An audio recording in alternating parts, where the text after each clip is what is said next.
Herkese merhaba sevgili takipçilerim. Sevda'nın Örgü Evi YouTube kanalıma hoş geldiniz.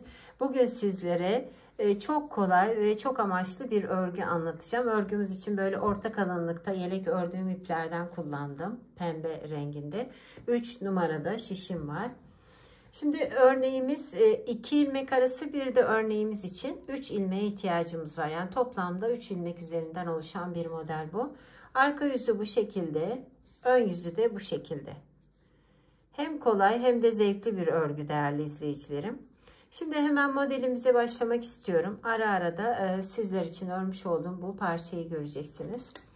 Şimdi alt ucuna böyle bir düz bir ters lastik yaptım ben. Sizler dilediğiniz, sevdiğiniz lastiği yaptıktan sonra modelimize hemen başlıyoruz. Şöyle ben hiç lastik örmedim. İlmeklerimi attıktan sonra arka yüzün şöyle tamamını ters örüyorum değerli izleyicilerim. Modelimize başlarken de arka yüzü tamamını ters öreceksiniz. Eğer videomu beğendiyseniz beğen tuşuna basmayı, sevdiklerinizle paylaşmayı, Sevda'nın Örgü Evi YouTube kanalıma abone olmayı unutmayın değerli izleyicilerim. Şimdi ön yüze geldik bakın. Ön yüzde kenar ilmeğimden sonra iki tane ilmeğimi araşı örüyorum ön yüzde.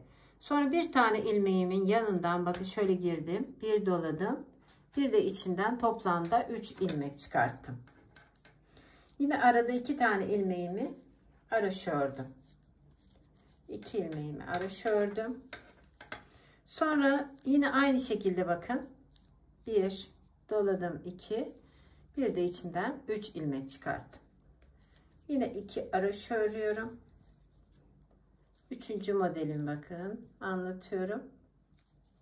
3 ilmek çıkarıyorum. 2 araşa bir örneği yapıyoruz. Kaç tane ilmeğimiz olursa olsun bu şekilde. Sonra arka yüze geldik. Arka yüzde 2 araşı örmüş olduğum ön yüzde onu 2 düz olarak örüyorum.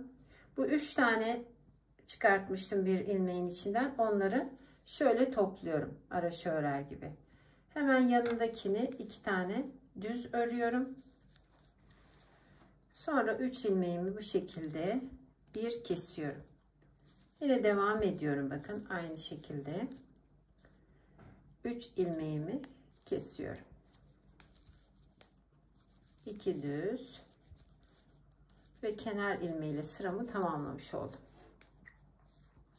Şimdi örgümün ön yüzüne geldim. Ön yüzünde 2 tane ilmeğimi şimdi düz örüyorum bakın. Sonra bu top gibi yapmış olduğum ilmeği örmeden alıyorum. Hemen yanındakini 2 ilmeği düz ördüm. Yine bakın şöyle ipim arka yüzde 2 tane ilmeğimi düz örüyorum. Yine ipim şöyle arka yüzde 2 ilmeğimi düz örüyorum. Arka yüzde devam ediyorum.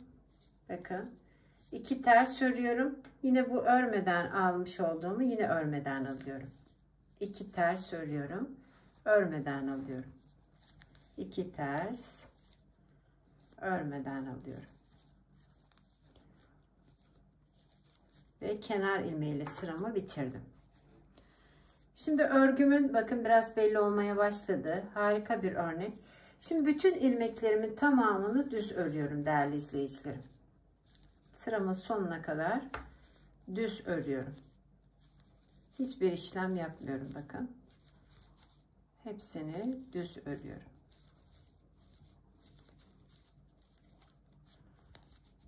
Arka yüzünde tamamını ters örüyorum. Şimdi bir örneğim bitti. İkinci modele geçmeden sizler için örmüş olduğum parçayı görün. Sonra ikinci modele başlayacağız hemen. Tam anlaşılsın istiyorum. Bir örneğimiz şu an bitti sevgili izleyicilerim. Bakın böyle toplu harika bir örnek. Şöyle bir örneğim bitti. İkinci modele geçiyorum. İkinci modele geçerken ne yapıyorduk? 2 tane ilmeğimizi araşı örüyorduk. Buradaki bu ilmeğimizin kenarından bir ilmek, bir doladık, bir de içinden toplamda 3 ilmek yapıyoruz. Yine 2 araşı örüyorum. Aynı şekilde bakın devam ediyorum modelime.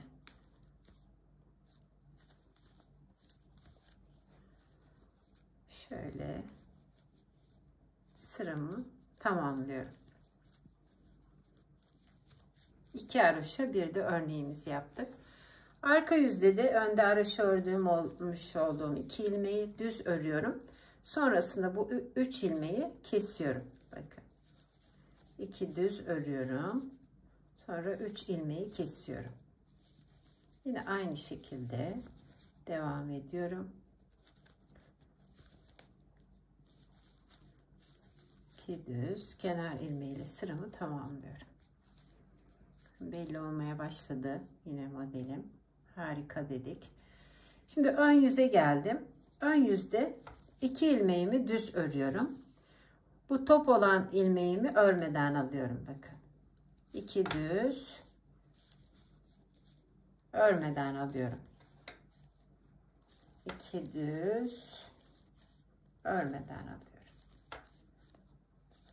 2 düz örmeden alıyorum. Arka yüzde de 2 ters örüyorum ve örmeden alıyorum. 2 ters örmeden.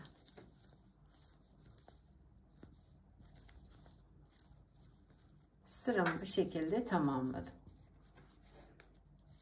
Bakın örneğin belli oldu değerli izleyicilerim.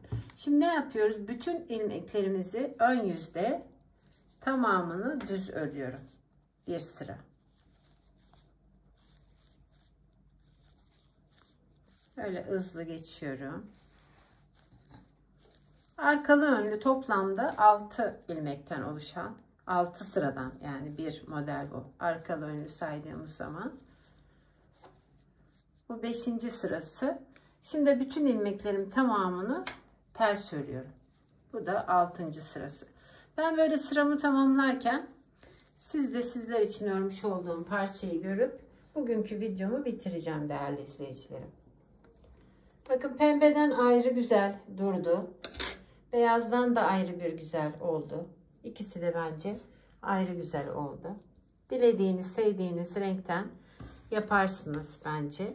Tam böyle bebek örgülerine, bayan yeleği de olabilir. Bugünlük bu kadar sevgili izleyicilerim. Şöyle örneğimizle kapatalım videomuzu. Beni izleyen herkese ayrı ayrı teşekkür ediyorum. Kanalımıza abone olduğunuz için de ayrıca teşekkür ediyorum. Bizi izlemeye devam edin. Hoş kalın, hoşça kalın. Örgüyle ve sevgiyle kalın değerli sevgili izleyicilerim diyorum.